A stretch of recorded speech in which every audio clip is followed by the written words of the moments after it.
Algunos dicen que Benedicto XVI no fue el problema, sino la víctima que nadie quiso ver. Señalan que mientras el mundo lo tachaba de frío, anticuado o incluso de encubridor, él luchaba en silencio contra un sistema que ya estaba podrido mucho antes de su llegada. Dicen que siempre vivió a la sombra de Juan Pablo II, pero lo que muchos no saben es que ese mismo papa tan querido, al parecer fue quien le dejó un Vaticano lleno de corrupción y con cientos de casos de encubiertos. Después fue opacado por Francisco, el papa simpático, cercano, el que todos querían. Pero argumentan que Francisco solo pudo ser ese líder porque Benedicto ya se había sacrificado. Él se llevó las críticas, enfrentó el escándalo y cuando ya no pudo más, renunció para dejarle el lugar a alguien que el mundo sí podía amar. Aseguran que si la gente viera toda la historia completa, si entendieran lo que intentó cambiar y no lo dejaron, todo lo que tuvo que cargar en silencio, descubrirían que Benedicto no fue el villano, sino el chivo expiatorio. El hombre que cargó culpas que no eran suyas. El papa al que no supimos entender hasta que ya fue demasiado tarde. Hoy vamos a explorar esta perspectiva desde la película Los dos papas. La gente se amontona para escuchar a un hombre, el cardenal Jorge Bergoglio. Entre chistes les cuenta la historia de Francisco, un joven que un día entró a una capilla destruida y creyó escuchar la voz de Dios diciendo: Francisco, repara mi iglesia. Y aunque nadie lo sabe todavía, esa frase va a marcar el punto de quiebre más importante en la vida de Bergoglio. Hace calor, están apretados, pero nadie se va, porque Bergoglio les habla de Dios que no los juzga, sino que también disfruta del fútbol, que entiende el cansancio y la pobreza que ellos atraviesan. Recibe la noticia: el Papa Juan Pablo II ha muerto. El mundo entero entra en luto.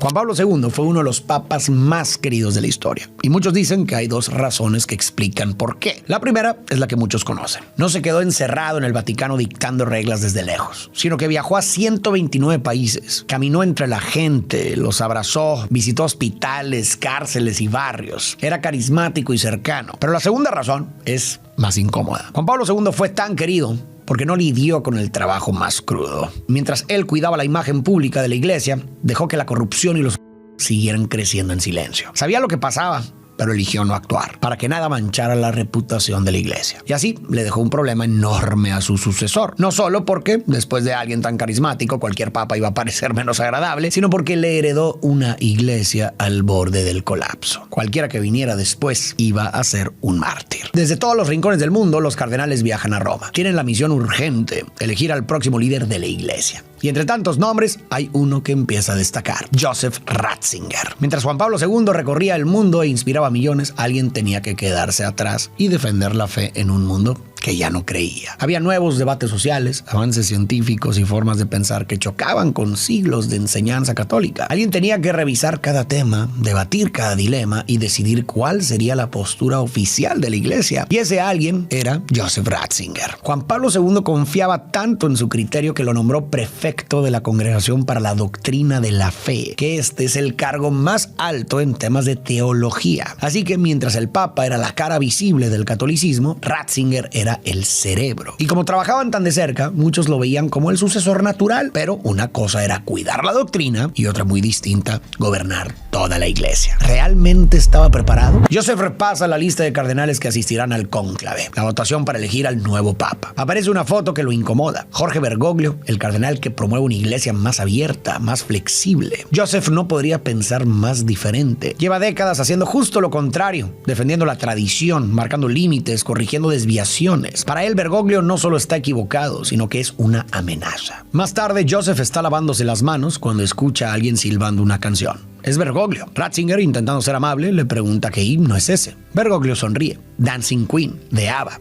Joseph apenas disimula su desagrado. Empieza el cónclave. Para ganar se necesitan 2/3 de los votos. Bergoglio, un cardenal de América Latina, con 10 votos, nadie lo veía venir. Se reúnen con el resto de los cardenales en uno de los grandes salones del Vaticano. Joseph, que lleva años trabajando ahí, entra como si nada. Pero Bergoglio, que viene de los barrios pobres de Argentina, se asombra ante tanta belleza. El cardenal Carlo María Martini le dice que en Europa las iglesias son hermosas, pero están vacías. Necesitan un cambio, reformas reales, y cree que él podría ser quien lo traiga. Bergoglio se ríe y le asegura: no voy a ser yo. El cardenal Martini fue uno de los críticos más duros de la iglesia, pero no porque la odiara, sino porque creía en ella, porque pensaba que tenía mucho que ofrecer, pero estaba atrapada en formas viejas, desconectadas de la vida real. Había demasiada burocracia, demasiados rituales y demasiada pomposidad, pero poco contacto con la gente. Aseguraba que si la iglesia seguía cerrando las puertas a los divorciados, por ejemplo, iba a perder a las nuevas generaciones. En vez de negarles la comunión, debía acompañarlos en sus situaciones familiares. En lugar de prohibir los preservativos, debía reconocer que existen realidades complejas, como enfermedades de transmisión carnal o personas que no están en condiciones o no se sienten capaces de brindar una vida digna a sus hijos. Creía que los sacerdotes deberían poder casarse y que las mujeres debían tener un lugar real dentro de la estructura de la iglesia. Martín insistía en que el verdadero espíritu de Jesús no era proteger doctrinas, sino ser un refugio para todos, no solo para los perfectos y puros, sino especialmente para los heridos y caídos. Él creía que si Jesús regresara hoy, no reconocería su propia iglesia, que el mensaje que predicó tiene poco que ver con lo que la institución terminó construyendo. ¿Tú qué opinas? ¿Qué tan cerca está hoy la iglesia de lo que Jesús realmente quería? Empieza el cónclave. Cada cardenal escribe a quien quiere como el próximo papa. Para ganar se necesitan 2/3 de los votos, 77 en total. Sale el resultado. Ratzinger, 47 votos. Bergoglio, 10. Martini, 9. Nadie alcanza la mayoría. Pero algo llama la atención. Bergoglio, un cardenal de América Latina, con 10 votos, nadie lo veía venir. En el almuerzo, Humes, uno de los liberales, le confiesa a Bergoglio: Martini pidió a sus seguidores que te transfieran sus votos. Bergoglio se queda helado. Él no quiere el puesto. Mientras tanto, Ratzinger no pierde el tiempo. Va mesa por mesa haciendo campaña, repitiendo el mismo mensaje. En un mundo lleno de relativismo, la iglesia necesita una verdad clara. Una sola verdad, inalterable, eterna. Recuerda esta frase porque más adelante va a decirnos mucho sobre la psicología de este retrato de Joseph. Llega la siguiente ronda de votaciones. Se declara un ganador. Ratzinger. Le ponen la sotana blanca, una cruz llena de joyas, una capa de terciopelo, un anillo y finalmente los zapatos rojos. Un atuendo extravagante para recordar que ya no es solo un hombre. Es el nuevo papa, el representante de Jesús en la tierra. Ratzinger sale al balcón, lleno de alegría, saluda a la multitud y es presentado al mundo como el Papa Benedicto XVI. Mientras tanto, Bergoglio y Humes están decepcionados. La iglesia acaba de votar para que las reformas que no se hicieron sigan sin hacerse. Jorge pierde la esperanza en la jerarquía. Piensa en dejar el título de cardenal y volver a ser un simple sacerdote. Ahí, al menos, podría hacer una diferencia, porque dentro de la institución sabe que no va a lograrlo. La elección de Benedicto XVI divide al mundo. Para unos es justo lo que necesitaban, un defensor de la verdad tradicional frente a un mundo que se aleja cada vez más de sus valores. Sin embargo, para otros, para los divorciados, las personas de la comunidad gay y los marginados, Benedicto representa una iglesia que seguirá cerrándoles las puertas. Algunos, al verlo tan serio, tan rígido y además alemán, incluso llegan a llamarlo nazi.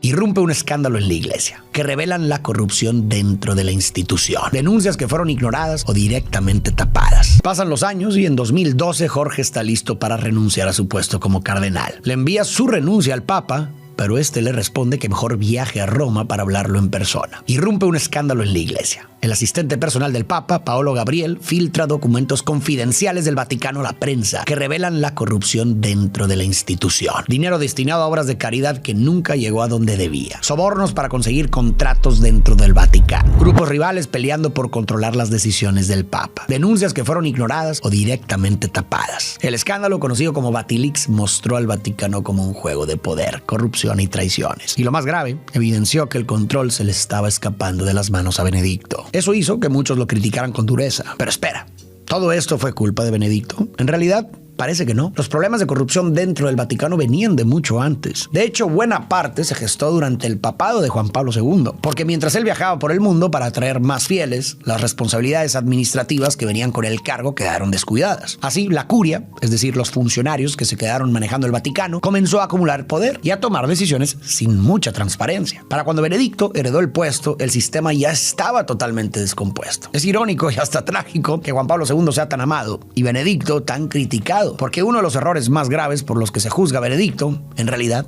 no fue suyo. Fue la consecuencia de un problema que otros dejaron crecer. Jorge viaja a Roma con lo poco que tiene. Unos zapatos sencillos, una cruz de plata, nada del vistoso atuendo rojo de los cardenales. Parece un sacerdote más. Cuando llega al aeropuerto, el chofer ni siquiera lo reconoce. Intenta ayudarle con la maleta, pero Jorge no lo deja. Le abre la puerta trasera, pero Jorge insiste en sentarse al frente para platicar. Durante el camino, el chofer le advierte que al Papa le gusta ver a sus cardenales vestidos como cardenales. Así que a mitad de la carretera se detienen para que Jorge se ponga el atuendo oficial. Llegan a la residencia de verano del Papa. Castel Gandolfo. Mientras espera, Jorge se pone a platicar con el jardinero. Prueban orégano, comparten recetas que sus madres hacían. Desde lejos, Benedicto lo observa. ¿Cómo puede hacer amigos tan fácil? Parece que lleva años viviendo aquí. El Papa lo saluda en latín, pero Jorge se sincera. No domina el idioma. Mejor en español. Benedicto ve los zapatos gastados de Jorge, un cardenal caminando con eso. ¡Qué falta de respeto! Jorge le habla de su renuncia, pero el Papa le recuerda, los cardenales no pueden retirarse antes de los 75 años. Además, él ha sido uno de sus críticos más duros. Si lo deja irse, parecerá una protesta. Jorge se ha negado a vivir en el palacio de los cardenales. Ha cuestionado el celibato, el trato a las personas gay, la negativa de dar comunión a los divorciados. Cada vez que habla, cada paso que da en esos zapatos es una crítica a la iglesia. Jorge explica, Jesús vino a llamar a los pecadores. La comunión no debería ser un